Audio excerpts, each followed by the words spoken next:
Okay guys, let's look to make a bit of a start here. So what I wanted to do with today's Q&A is change it up a little bit, because I find that a lot of these events and talks are predominantly ran by people that have something to sell. They have an agenda with regards to their presentation and kind of where it's going. So I wanted to switch it up and change the dynamic a little bit and give everybody the chance to speak freely as a group. In my experience in business, communal environments have always created the best outcomes. So I think it's great for us to have the chance to sit together and attack the problems that present in the OnlyFans industry. Now, TDM, if anybody isn't aware, is an agency based out of Birmingham. We're a physical office-based team, so our entire team are based in the UK. We started around 2020, 2021, things started to pick up for us, and we've had our fair share of success. And I think most of you in the room will have interacted with us or had the chance to meet us at some point. Cam, also here, is my business partner. Me and Cam have worked really hard over the last couple of years to grow TDM, and we hope to get the chance to speak to anybody that we haven't yet. So I wanted to kick it off by addressing something relevant to today's topic of conversation, okay? Everybody's here talking about affiliate traffic. Everybody's here talking about conversions, technical stuff. And I think that's great, and there's absolutely a place for that, and we dive into the depths of data every day. But actually there's a lot that comes above that, okay? There's a lot more simple things that we can get right that actually have a bigger impact, okay? Because speaking from an agency standpoint, if we want to grow a creator to 50K a month, 100K a month, 200, a million, whatever the goal might be for you and your agency, it doesn't matter how in touch you are with traffic, it doesn't matter how in touch you are with conversions. If it's a poor creator with poor conversions, you're going to run into issues. So one of the first things that I wanted to address in the room is the importance of branding and content. Anybody in the room got any ideas on what we might define as good branding? A creator that has a niche. Give me some examples. Stewardess. Okay, great. So we've got an occupational based niche. This is something that we've seen to perform well years and years back, but the difficulty with this is that the barrier to entry is low, right? Anybody can throw an outfit on and suddenly become a stewardess or a doctor or a nurse or whatever it might be. So actually what we want to do is take it a little bit deeper. We want to go into the minutiae, the things that people can't replicate. Now, there's two types of niche, right? There's a niche that people all enjoy but don't necessarily get too involved in, and then there's the niche that there's only a handful of people that are truly into it. Is everybody in the room familiar with splashing? A sport? No, it's a fetish based around food. So it's the kind of thing we might see when a creator bathes in like baked beans or like cream or something, right? It's very, very specific. It's a great niche. You know, nobody can deny that if there's a creator bathing in baked beans, you wouldn't go, whoa, and take an interest. Okay, if we look at AidCast as a marketing principle, it grabs our attention, right? So it's good, but only for a select number of people. Only a select number of people actually find that attractive. Only a select number of people will click through. So if we're talking about traffic here at the conference, and we're trying to drive traffic to something that doesn't have a mass market appeal as well as a minutiae niche appeal, then we're going to end up in trouble quite quickly. Let's take an example of something on the flip side. Let's have a look at creators that are in Girl Next Door, MILF. Okay, these are examples of niches that are incredibly popular to everybody. But then the problem is, how many MILF creators are there? How many Girl Next Doors are there? Are there any agencies in the room today? Okay. Have you guys crossed paths with a Girl Next Door before? I don't think you'll find a single agency that hasn't, okay? Because there are hundreds of thousands of creators that adopt this niche. And so the difficulty there is, how do we stick out? Any industry, we take a look at any successful business within that industry, they've captured market share. You can't capture market share of a Girl Next Door or a MILF very easily. You might capture the market share of the splashing, but for no benefit. So where it gets really, really good as an agency or a creator or anybody that's driving traffic is understanding the power of a niche that is specific enough to appeal to the select number of people that will spend more money, that will capture a large market share of, but still appeal to the mass market enough to be able to capture the volume, okay? Let's say there's 100 guys that are really interested in splashing. What's the realistic LTV? Okay, $50, $100 maybe if you're really lucky. What does that work out to? A pretty small account. So we have to, as an agency or as a creator or as anybody in this room involved in OnlyFans, even slightly, we have to find that balance with branding. Now the second part of it is content, right? We could have the most amazing branding, okay? But if the content isn't there, it's not going to perform. Now TDM is an agency that have grown entirely based on organic traffic.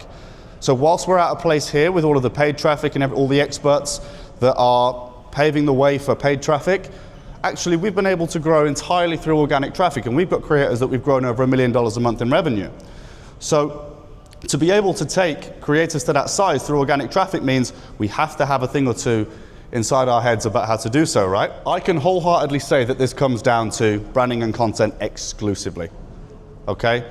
There isn't a single metric that you can track that will change the trajectory of the creator if the content is poor. Has anybody in the room got an idea what good content looks like? Shout some things out to me. What makes content good? Unique. Okay, cool. So going back to the niche, right? Cool. What do you mean by unique? I mean, like we were only doing paid traffic for a long time, but sure. The numbers been going down, so we started with organic. It goes back to branding and content completely. You're exactly right.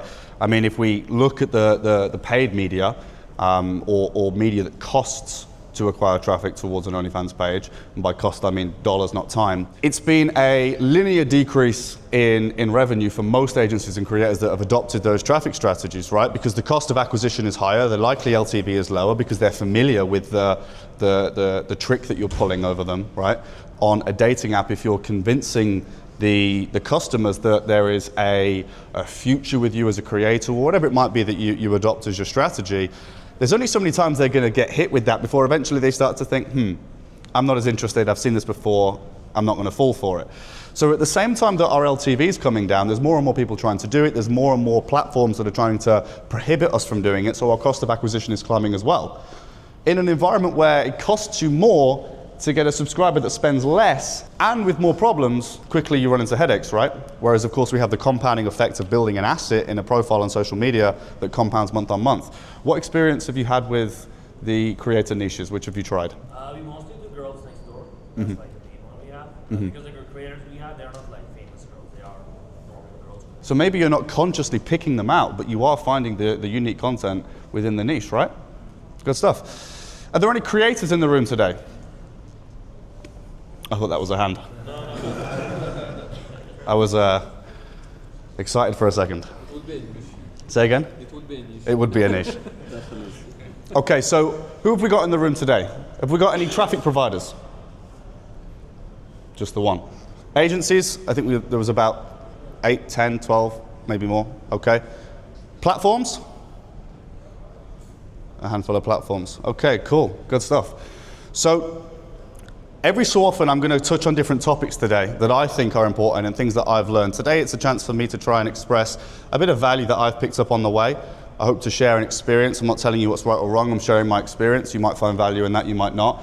If anything I say takes you by surprise or you disagree, let's talk about it. That's what this is all about. Before I get into the next topic, has anybody else got any questions on anything to do with branding or content or any questions off the bat at all? So we're all experts at OnlyFans. I'll take a seat. Okay, cool. So, as far as the branding and content, I mean, if we look at the... I've got a question. Do you only have your models on OnlyFans, or do you use like the 20 other alternative platforms? Great question. So, we have tried probably every alternative platform. I think it's wise for any business to have contingencies, and although the platforms might suit the need, I still think it's useful to look elsewhere. This is something that we've done since the dawn of our agency. To be transparent with you, we're still almost entirely OnlyFans based, and that's just merely based on the conversion. I mean, as you know yourself, if you're putting all the hard work into driving traffic, and then all of a sudden you take it to a competitor platform where your conversion is a tenth of what it was, it's hard, right? It's hard to justify. So if I'm honest with you, I'm in two minds about that myself, because I love the idea of the contingency, I hate the traffic suffer. So I think as the platforms get better, we'll start to open the door. Have you considered partnering with other agencies that specialize in different platforms and where your traffic will mix up? Possibly. I mean, there's some good agencies that are sort of like passive specific or fanfic specific. What was the, sorry? We specialize in fantasy. In Fansly. Okay, cool. And what's the reason for specializing? Easier to find models. You can find models from Russia, Kazakhstan, Belarus. So it's part of your recruitment to approach creators maybe on the platform as well and say, hey, look, have you ever thought about setting up a second account? Well, for us, it's more like partnering with OnlyFans agencies and just delegating fans to you. I mean, you've kind of done what we said just now about picking out your niche, right? You found your avatar. Your avatar is creators that are on Fansly, creators that can't make an OnlyFans, don't want to make an OnlyFans, have one but want to diversify. So you've done an amazing job of picking your niche and understanding your avatar, which is what business is all about. Do you have a question? I think being country banned on OnlyFans is also a very strong reason to be on other platforms. Yeah, for sure. I mean, there's only a handful. What was your case? Russia, yeah. I mean, if your avatar is Russian creators, then yeah, you're not going to use OnlyFans, right? I mean, that's a given. As a Western agency, we typically work with Western creators. The reason for that is preference. It's just based on what we do with organic traffic. It makes more sense for us. But I mean, each agency has their own, right? And if you're doing a cost-based traffic source, you might want to take advantage of better percentage arrangements with creators in South America. I mean, creators do their own thing, right? Agencies do their own thing. When it comes to the conversion side of things, I mean, we have a 10-step strategy that we go through with marketing, right? So once we've got that branding right and we're confident in it, and we've got the content that makes sense, and we've picked out platforms that make sense as well. Creators only have so many units of effort a week, okay? Everybody is aware of this. One of the most common things I see is agencies complaining that their creators aren't doing enough, right? Well, that's a problem that can be solved. Creators, firstly, if you motivate them and you give them the right reasons to work and they have faith and belief in you as a partner to help them grow, they will, right? Anybody will work for the right environment. You might be lazy until I give you your dream job as a professional footballer, right? If the environment is right, you will work. And the creators are completely the same. But more importantly, it's down to you, okay? I'm a big believer in saying I. And wherever there's a problem elsewhere in your business, if somebody is a problem, you can fix it. If you say I, there's always a way for you to fix that problem, okay? How can you be more efficient and repurpose the content in more ways? Yes, there's troubles with original content nowadays, but there are things that can be done. How can you be more efficient with the platforms that you select for that creator, okay? I don't know how many times I cross paths with agencies that are trying to publish their creator on every platform. Well, what happens if they're super niche? They can only justify a few hours of content each week.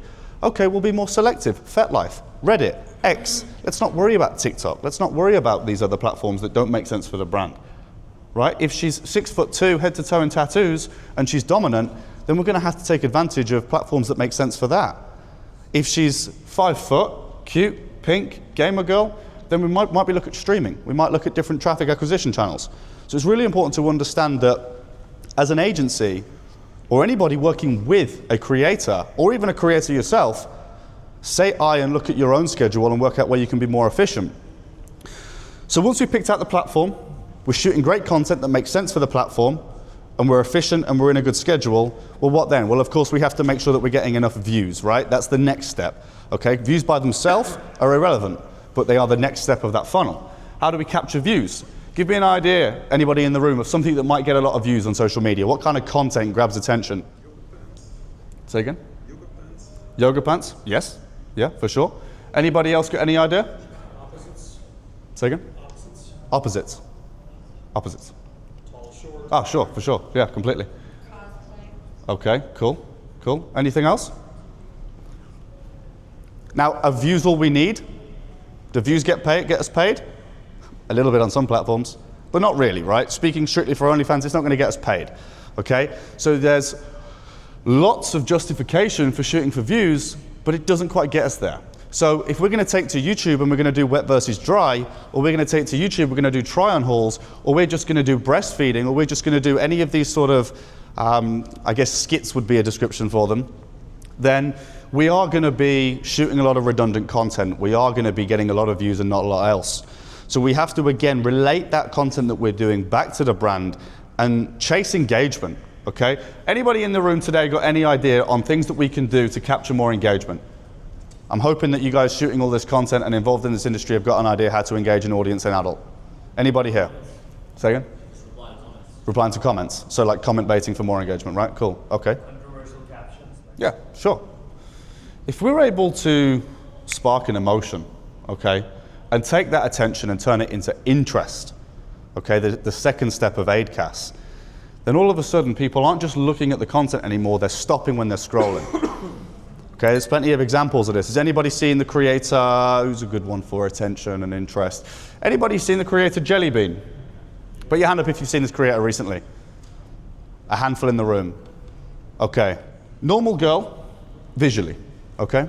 She's just cute, hot girl, right? But then she pulls out a sledgehammer and puts it into her Aventador SVJ. And everybody's like, whoa, okay, that's the attention. But then it's like, oh, and she's hot. There's the interest. And then it's like, oh, well, there's a CTA that advocates that this sort of thing could happen naked, this sort of thing can happen nude. There's the desire, okay? The third step of AidCast. We take on that next step that turns this, whoa, what the hell is she doing, into, well, that's kind of hot. Okay, this is what it's about when you're producing content in the space, being able to subtly create that desire without just being slutty, right? The days of just being able to bounce your boobs on social media have gone.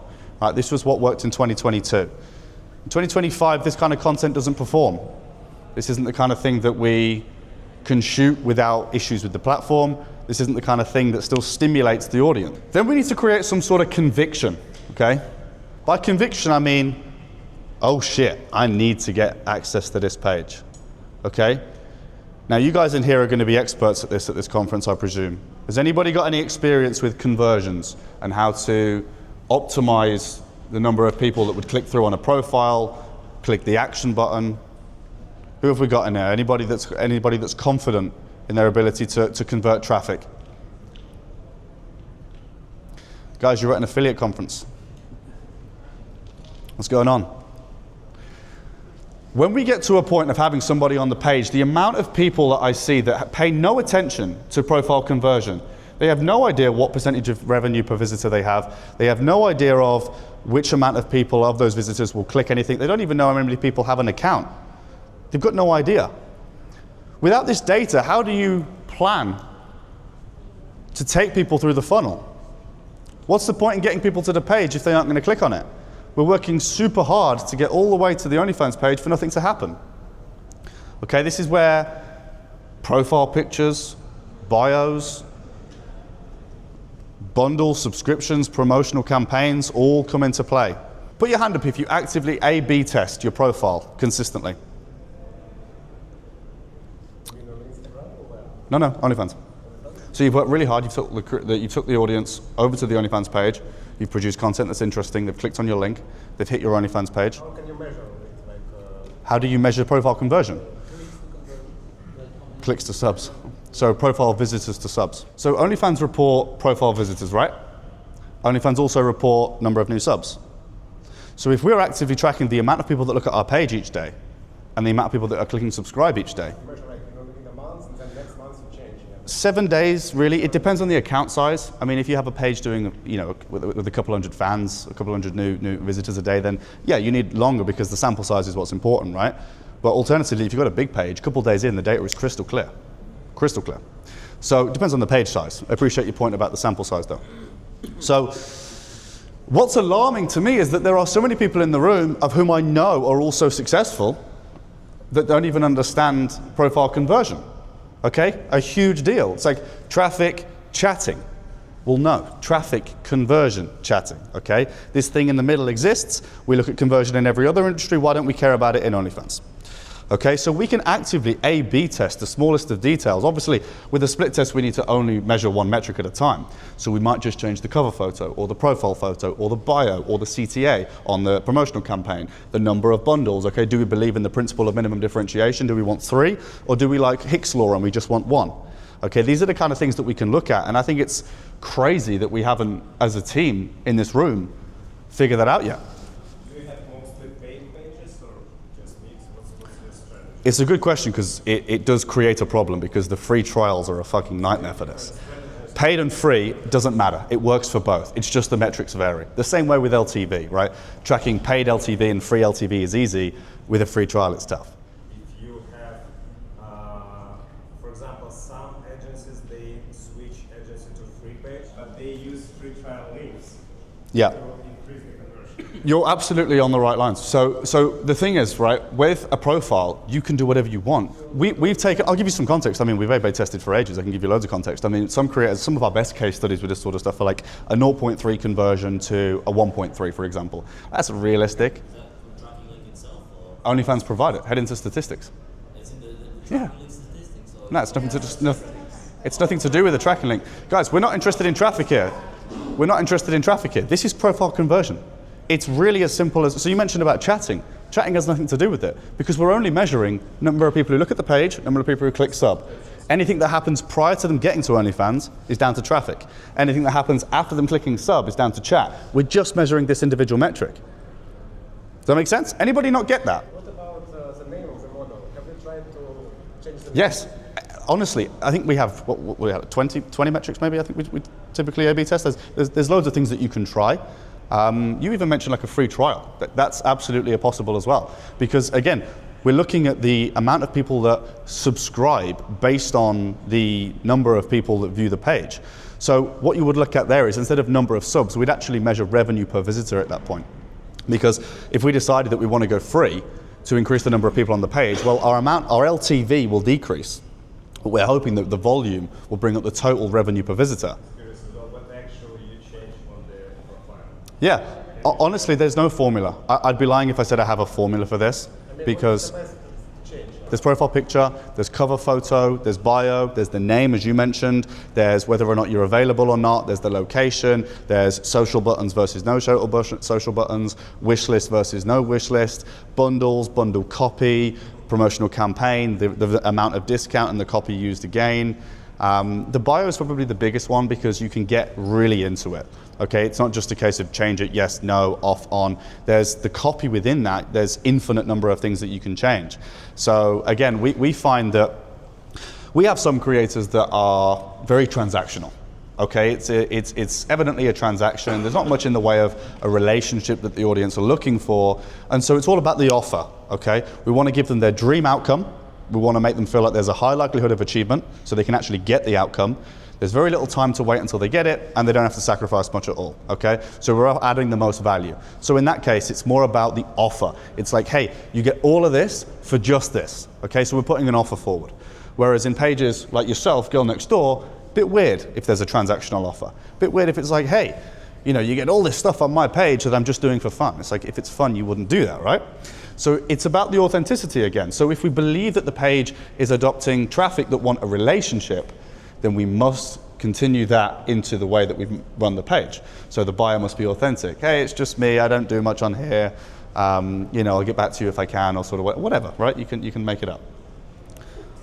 Do the conversion strategies differ based on whether it's a very large page and a smaller page? Yeah. So you Oh, do yeah. different things Oh, yeah. in terms of conversion.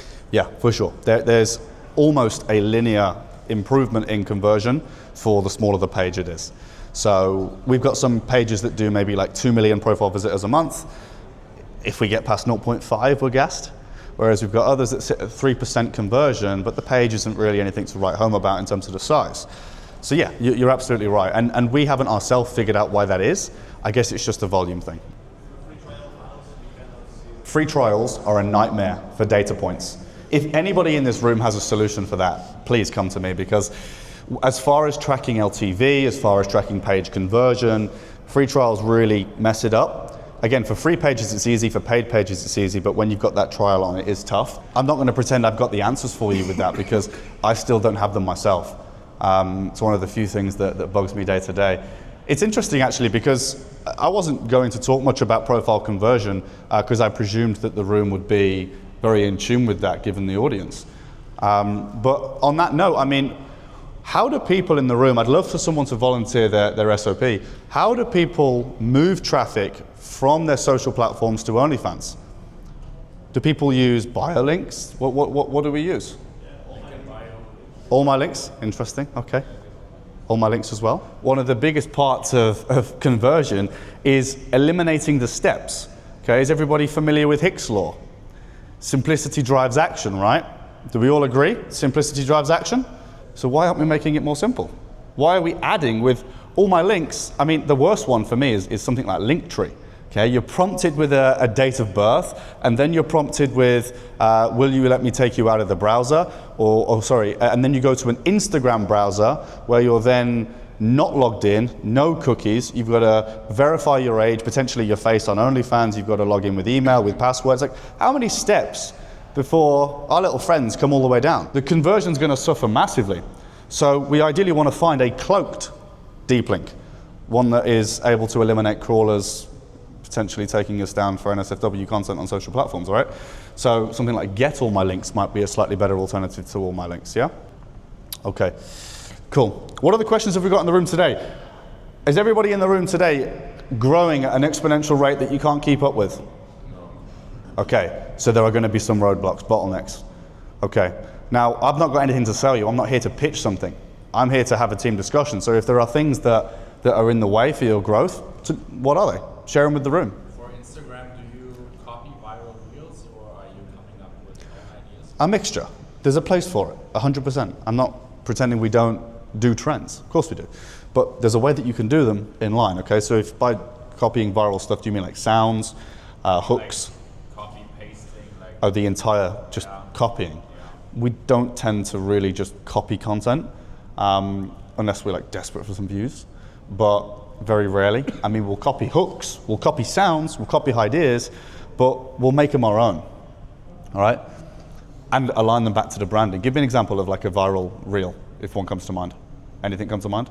yeah, for example, girl in a bikini. It's just a sexual skit, really. I mean, it's not the kind of content we would look to do. I imagine you run into some shadow bans with this kind of content. No. Keep going, man. That's the fun part. Yeah, keep going, man, if you're able to shoot that. Pushing the sexual stuff. You think so? If you're growing a page, doing a style of content that isn't getting banned or shadow banned and is growing the page, I encourage you to continue, for sure. I would just be wary that this kind of content typically does run into some problems for other people. But if it works, man, continue. There's no right way of doing this, right? And if it works, then it works. Sorry, did you have a question as well? What's your average LTV for your customers? I think that for a free page, if you can do $10 per sub, you're doing pretty good. For a paid page, I think if you do $40 per sub, you're doing a good job as well. There's always going to be variation. I mean, the variation goes right back to the creator herself or himself.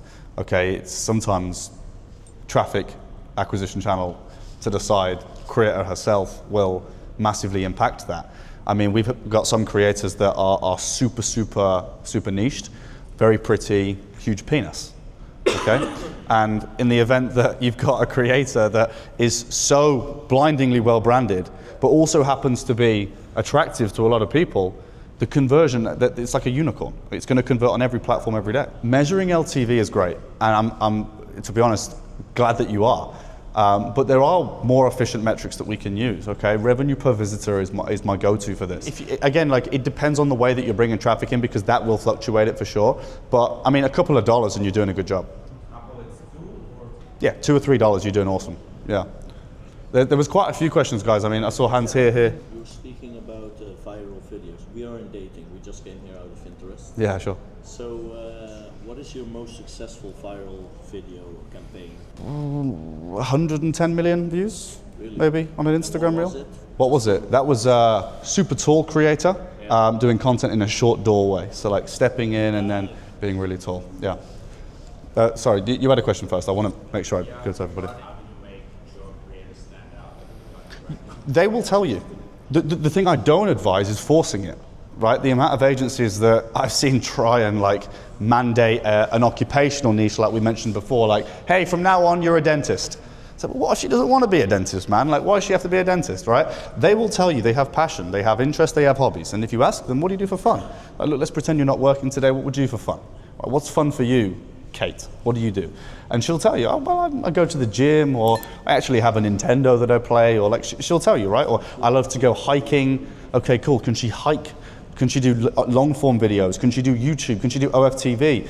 You know, if she's in the gym and she's got good assets, then can she do content in the gym? If she games, can she stream on Twitch? Can she go live on Kick, right? There are endless scenarios where you can take what they're genuinely passionate about and turn it into content.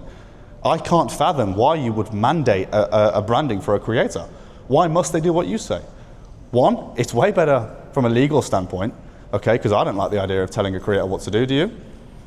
I think there should be an element of volunteering from them and what they want to do, and they'll put more time and effort in. So I think have those conversations. There was a few questions over here, guys. Sorry. What other issues, general issues do that? What bugs you? Problems that I have. The free trial one's a fucking nightmare, man. What issues do I have? I mean, something that I think every business is limited by is talent, right? I mean, I don't think you can ever truly solve the talent problem because there's always people that can do more for you. There's always better talent out there. So I guess that's something that every business suffers with. I, like everybody else, would sometimes appreciate more content from creators. Additionally, maybe creators that had more to do, you know, in terms of like going back to that. If you had a creator that comes to you with an amazing brand, then your quid's in. And sometimes it is hard. You know, you've got an amazing creator, you've got an amazing relationship, they're really nice, you want to work with them, but there's not a lot that they're comfortable doing. Well, as an agency, sometimes your hands are a little tied. There's a question over here? So I assume the chatting functionality is pretty hard to manage, right? I don't want to speak too much on chat because I think it's very easy for everyone to sort of have their own opinion and stick to that, and I encourage that. But chat should be what the creators need it to be for you. Okay? So in our event where we're dealing with celebrities, big personalities, it's really important that they're represented as such, represented how they want to be represented, right? So in the event that you've got, let's say, British creators or American creators, well, having British or American representatives is a good idea, right? If you've got Asian creators, then what's the need for English chat, okay? So I think there's an element of intuition that you need to follow for your own business based on what you think makes sense. You know, put yourself in the shoes of the customer, in the shoes of the creator, and you'll often land the right answer. I also think that the chatting standard is universally pretty good now. You know, rewind 3 or 4 years, it wasn't. Okay, it was, hey baby, I'm so sexy baby, I'm so wet baby, watch this video baby. It was bullshit, right? Fast forward to 2025, the standard across the board is good. It's a bigger industry, right? There's more and more people in it. There's more and more people paving the way, you know, be it people that are in the Philippines and training the staff, or be it people that are here and hiring them, or be it just the awareness and the scope of what you can learn on YouTube and the sort. It's just, as an industry grows, naturally the standardized talent grows. There were loads of questions here, guys. I'm gonna go over here, then here, then here. All right. My perspective on AI chat. Yeah, okay. AI chat's fantastic on social platforms. I think Cupid and the sorts are amazing. You know, there's loads of different things out there. Cupid for like conversion on Snapchat and the sorts is amazing. I haven't had overwhelming experience with OnlyFans chat. Don't get me wrong, we've tried most things. I can't say I'm there yet. I think it struggles with piecing the content to the captions and the sorts. It's getting there, but it's not quite there in my opinion. Well, if it's a custom video, it's custom made. There's no real solution to that. I mean, if the creator said she's going to do it and she's not, what are you going to do? You know, like, what are you going to do, huh? I would say avoid that. I think you can set expectations realistically with the customer. All right, if I was in that position, I'd look to set the expectations realistically with the customer. You don't have a choice. The creator does the content if she wants to, and if she doesn't, you don't get a choice. So naturally, you do what you can with the customer to set the expectations initially, and then you just auto-regulate based on what you need. You said numbers LTV for paid page, $40 and for $30 plus, $40 is good. We have to do paid for the most part because we have the creators that make sense for a paid. I don't know about you, but big influencers, celebrities, they aren't happy with free pages. So it goes back to your creators, it goes back to your data, right? If your creators are cool with it, the data suggests it's a good idea, go for a free page. Take your typical creator who has no adverse opinion to a free page, yeah, go for it. We'll do these 3 questions and we'll wrap up, guys. If you do only organic traffic, because we've always done spam traffic, how do you have time? Because organic traffic takes 2 months, 3 months. It's about knowing your avatar. Like, we won't work with a creator that wants traffic today. So if I hop on the phone and they want traffic now, look, we're not the agency for you. There's better agencies suited out there, right? You've got to accept that it's okay to say no. How do you get all that content needed for organic traffic from the masses? Because it's a lot of content. Request it. We just request it. I mean, we're good at what we do. So if every time they give us a little bit of content, we do loads with it, eventually they start to understand that, okay, it's worth me giving more content here. And they have faith and conviction in that we'll make money from the content they provide. Do you like edit the same content? whatever the creator needs. Yeah, sure. If there's content to be edited, we'll absolutely edit it. But again, we're 50-50 kind of agency, so it's everything. You know, we do everything. If you're offering your services for 20% net, then yeah, you might need to consider what you can offer to maintain your margins. But we're a premium service. We do everything for our creators. So yeah, in our case, we would. But I'm not suggesting you should. It depends on what you can afford to do. You mentioned that LTV is important, but so like you track a different metric that you find more important. Which Yeah, metric is RPV. So if anybody missed that, I advise revenue per visitor as your tracking KPI for page performance rather than LTV. Reason being, it takes into account free versus paid versus free trial, which is LTV doesn't. Additionally, it takes into account page conversion. Because again, like let's say we've got an account manager, right? The chatting hasn't necessarily changed, but they've made some changes on their profile that's increased the revenue by 30%. Well, tracking the KPI of RPV will give you the chance as a leader to give your flowers to your team, okay? But also pick up on where revenue's falling off. You might say, well, the page is down 30%, team, what's going on? And if they have done a great job with chat, then they're going to say, well, it's not me. And if the subs are still coming into the OnlyFans, well, the chat marketing team are going to say, well, that's not me. So at some point, you've got to take accountability for your own business, and you've got to track the KPIs that give you an indicator and help you troubleshoot where things are breaking down. Okay, guys, I don't want to take the piss with time because I don't know how strict the guys here are, but I'm happy to hang around and answer any follow-up questions. I hope that it's been valuable, guys. Unfortunately, I've got nothing to sell you guys. If you do want to connect, you can find our website here, and obviously I'd be happy to exchange Telegram and the sorts afterwards, all right? Pleasure, guys.